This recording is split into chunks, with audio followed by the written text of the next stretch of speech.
ओम नमः शिवाय। दोस्तों, धनु राशि वाले जातकों का इस चैनल पे स्वागत है। इस वीडियो में हम आपको बताने जा रहे हैं 1 अगस्त 2020 को दैत्य गुरु शुक्र, जो कला और सौंदर्य के कारक माने जाते हैं, अपनी राशि को परिवर्तित कर रहे हैं और ये मिथुन राशि में प्रवेश कर रहे हैं। तो इसका सभी राशियों के ऊपर प्रभाव पड़ेगा और सभी राशियों के ऊपर इसका अलग अलग प्रभाव पड़ेगा। तो इसका धनु राशि वाले जातकों के ऊपर कैसा प्रभाव पड़ेगा, इस वीडियो में हम आपको बताएंगे। तो देखिए, 1 अगस्त के दिन सुबह 5:09 पर यह मिथुन राशि में प्रवेश करेंगे और यहाँ पर 1 सितंबर तक यानी 1 माह की अवधि तक इसी राशि में मौजूद रहने वाले हैं।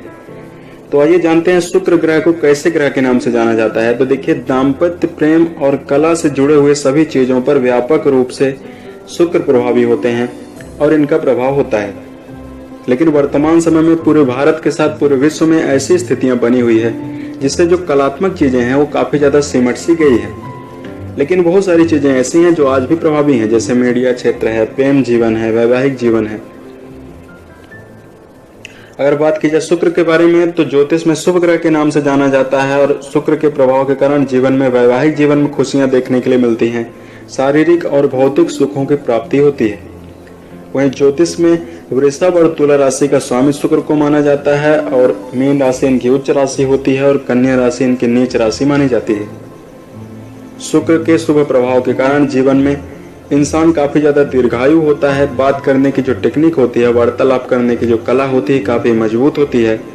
और शुक्र के जिस राशि पर शुक्र का प्रबल प्रभाव होता है, तो वो जातक गायन, वादन, नृत्य इन सभी विधाओं में काफी आगे होता है और काफी इसमें रुचि भी होती है। अगर अनिष्ट प्रभाव की बात की जाए तो प्रेम जीवन में समस्याओं का सामना करना पड़ता है। वहीं वैवाहिक जीवन में मतभेद का सामना निरंतर करना पड़ता है। अनिष्ट शुक्र पे यदि पीड़ित शुक्र कुंडली पर होते हैं तो मानसिक और शारीरिक रूप से समस्याओं का और कष्टों का भी सामना करना पड़ता है। तो आइए जानते हैं इसका धनु राशि के ऊपर कैसा प्रभाव पड़ेगा। धनु राशि वाले जातकों के सप्तम भाव में शुक्र का यह गोचर होने जा रहा है। इससे आपके जीवन साथी, साझेदारी, ये सारी चीजें देखने के लिए मिलती है। शुक्र का यह गोचर आपके लिए काफी अनुकूल और प्रभावी रहने वाला है। इस गोचर के कारण जीवन में आपको कई प्रकार के अनुभव प्राप्त होते हुए नजर आएंगे। आपके जीवन में यह गोचर काफी ज्यादा अनुभव देकर जाएगा। इस दौरान आपका मनोबल और उत्साह का स्तर काफी ज्यादा बढ़ा हुआ रहने वाला है। मानसिक रूप से कई प्रकार की चिंताएं धनु राशि वाले जातकों के दूर होती हुई नजर आएंगी। साझेदारी का यदि कोई व्यापार कर रहे हैं तो उसमें आपको लाभ प्राप्त होगा। वहीं परिवार में आप कीमती समय को बिताने के लिए परिवार के सदस्यों के साथ आप समर्थ हो पाएंगे।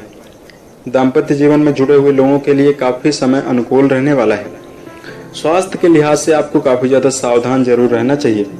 शराब, धूम्रपान, इन सभी चीजों से आपको दूर रहने की सलाह है।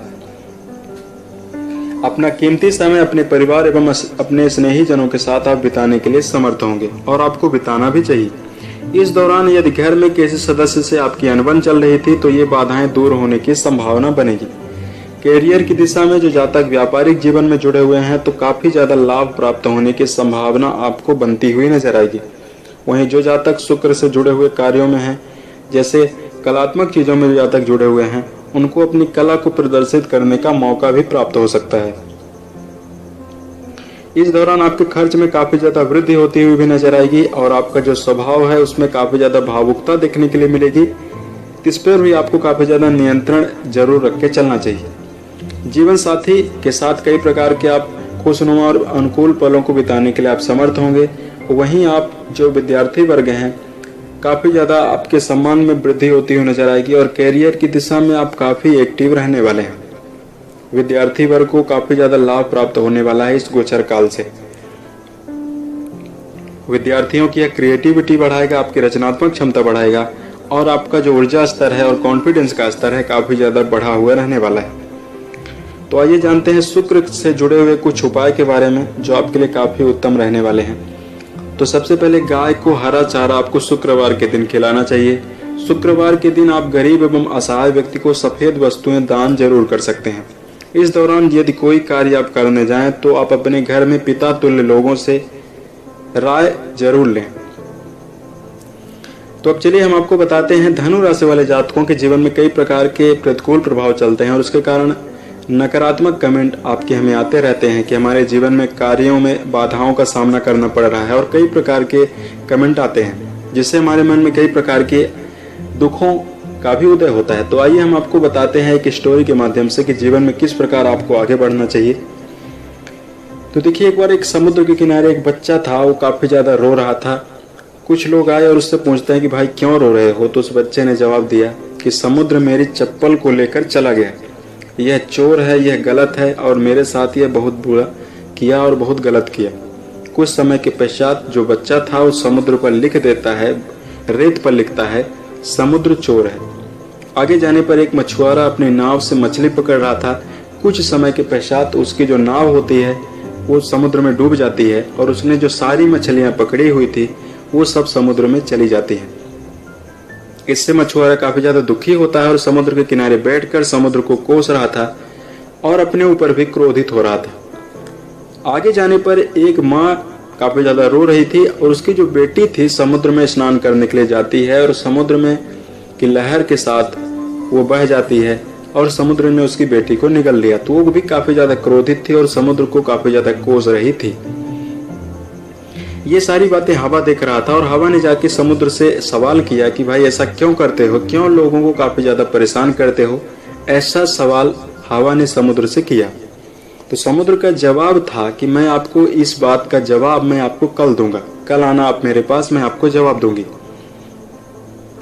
कल जैसे ही हवा का आगमन हुआ तो सुबह देखती है हवा कि एक बच्चा समुद्र के तट पर काफी ज्यादा खिलखिलाकर हंस रहा था और काफी ज्यादा खेल रहा था, और समुद्र को धन्यवाद, थैंक यू बोल रहा था, क्योंकि समुद्र का जो लावा होता है, मलबा होता है, उसमें एक गेंद बहकर आई हुई थी। उस गेंद को पाकर काफी ज्यादा बच्चा खुश था और प्रसन्न होकर समुद्र को धन्यवाद दे रहा था। आगे जाने पर एक मछुआरे को हवा ने देखा कि एक मछुआरा था जो काफी ज्यादा प्रसन्न था और काफी खुश होकर समुद्र को साष्टांग प्रणाम कर रहा था, क्योंकि समुद्र से काफी ज्यादा मछलियां बहकर आई हुई थी, और वो जो मछुआरा था उसका परिवार काफी दिन से भूखा था और वो भी काफी ज्यादा भूखा था। उसने मछलियों को इकट्ठा किया और बोला कि आज भगवान तूने मेरे साथ बहुत अच्छा किया, समुद्र तूने मेरे साथ, तुम मेरे लिए भगवान के बराबर हो, आज मेरे परिवार का पेट भरेगा, और समुद्र को धन्यवाद दे रहा था। आगे जाने पर एक माँ थी, उसको एक सीप मिल जाती है।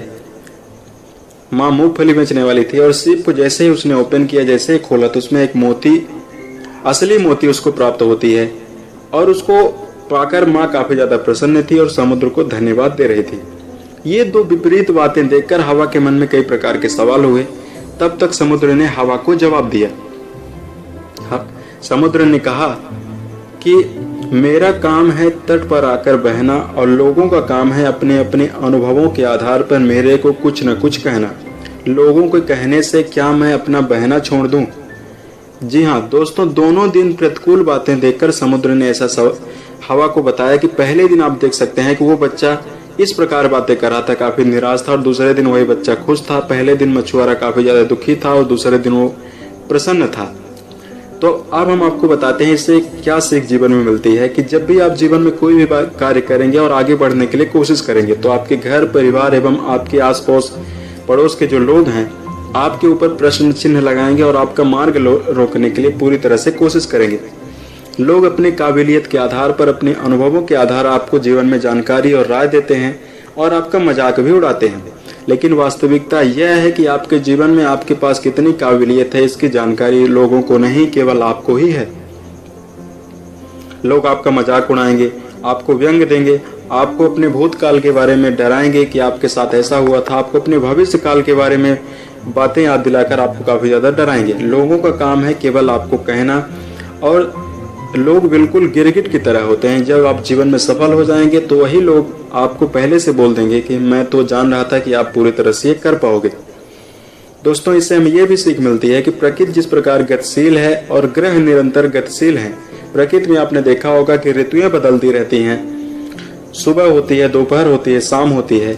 उसी प्रकार निरंतर इंसान को बिना किसी की परवाह किए निरंतर गतिमान रहना चाहिए।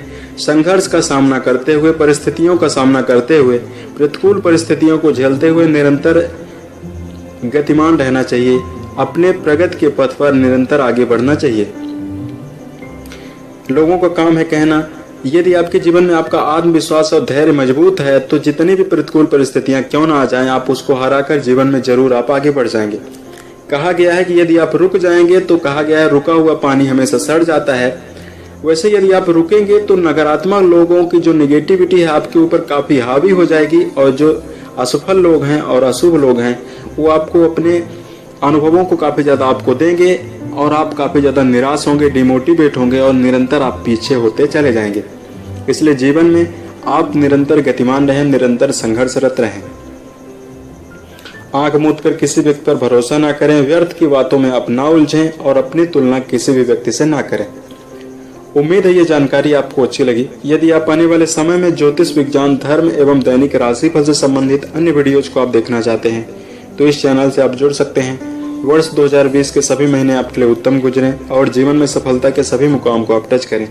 इसी कामनाओं के साथ मैं अपने वाणी को विराम देता हूँ। ओम नमः शिवाय।